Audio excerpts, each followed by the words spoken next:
Hi, I'm Deborah Dahab, your expat coach and intercultural psychologist, and today we are going to talk about some tips and ideas to help smooth you into the first few weeks after you have actually moved abroad.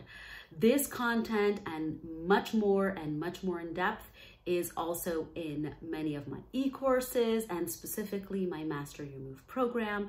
So feel free to get in touch. The link is in the description box. So if you want more information and if you want to schedule an enrollment call.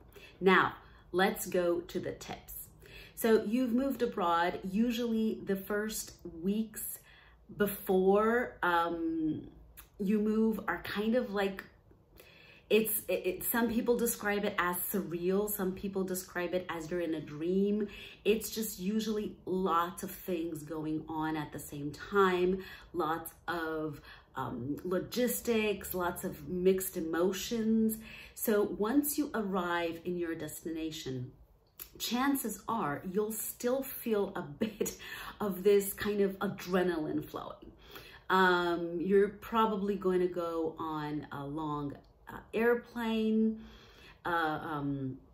trip, and all of that brings stress, and it's normal for it to take a few days for kind of to sink in that, okay, wow, this really happened.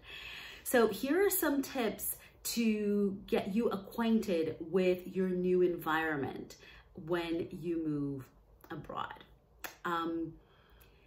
These tips have to do with finding your ground and really understanding and giving yourself as much time and space as possible to be able to really understand what's going on. So kind of like your brain and your body are gonna start to be in sync because part of it really doesn't understand. Of course, it all depends on, for example, if you're moving and you have to start a new job right away, things will be a little bit different. If you have more time to settle in, of course, that would be beneficial. Now, first tip, self-care. Now, this can sound a cliche, but it's really true. I mean, you've been through a lot. Moving abroad, moving an international relocation is not a simple thing. It brings not only anxiety, it brings excitement. So give yourself time to relax, whatever relax means to you. If it's taking, a walk, if it's taking, if it's getting a massage, try to find a place before you go that can provide that to you. If it means just taking breaks throughout the day, if it means meditation, if it means exercise, if it means journaling, whatever it is to you, be sure to do it and do it consistently because you will need to recharge your batteries frequently. You are being exposed to a lot of stimuli. This is like a new place, possibly a new language, new environment, everything at the same time. And you're not on vacation and you're not a tourist. So it's a lot to take in. So pace yourself, remember to be gentle with yourself, and treat yourself as you would treat others with the same loving care, and without being too demanding for productivity and getting things done. That's tip number one. Tip number two is really explore the place before you go. What do I mean by that? Is have a list of the grocery stores that are nearby wherever you're staying for the first few weeks. It might not be your permanent place, but wherever you're staying for the first few weeks, write down, and you can look this up at Google Maps or ask help on social media. What are the, the grocery stores, the convenience stores, the pharmacies and drugstores that are nearby? Is there any clinic or hospital nearby? How do you call the police? What's the number if you have to call the police? What's the number if you have to call an ambulance? How do you say some basic phrases in the new language? Important phrases, and I don't mean please, thank you, excuse me. I actually mean I'm allergic to peanuts, for example, if that's the case, or I need that and so medication, if that's the case. So being prepared and having this information really gives you a head start when you arrive, because you kind of already explored, even if virtually, you know that there's a grocery store just around the corner, or there's a pharmacy 2 blocks away. So it minimizes the stress when you will for sure need to buy groceries, or you need to order them online and they'll have them delivered. So how do you do that? So explore that before you go. So have that organized. In my Master You Move program, students, people who are members of the program, have access to a cheat sheet where you have the template so you can just fill in the blanks.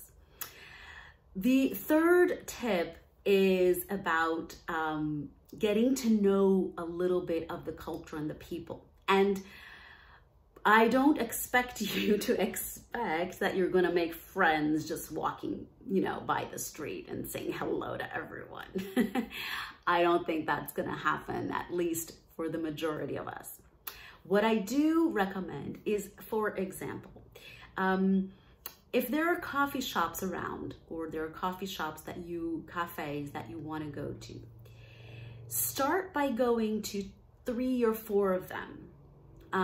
And choose 1 or 2 that you really like and stick to them. And why is this important? Because when you start going to the same places, people will remember you and you will remember the people. So you will start to have familiar faces. You will start to understand familiar layouts. You will start to be consistent and listening to similar accents, because the employees, for example, are probably going to be the same every day. And it also starts to create relationships. And by that, I don't mean that you're going to make friends with whoever's serving you coffee. That can happen, but not necessarily. What I mean by that is you start little by little creating this kind of reconnaissance, so to speak, this recognition, this familiarity with certain people. And this is true for grocery stores, for like mom and pop grocery stores. This is true for farmers markets, if you're planning on shopping there. This is true for pharmacies and drugstores. So try your best to stick to 2 or 3 and go there as frequently as possible whenever you need to purchase something, for example. So you start to create a kind of familiar environment.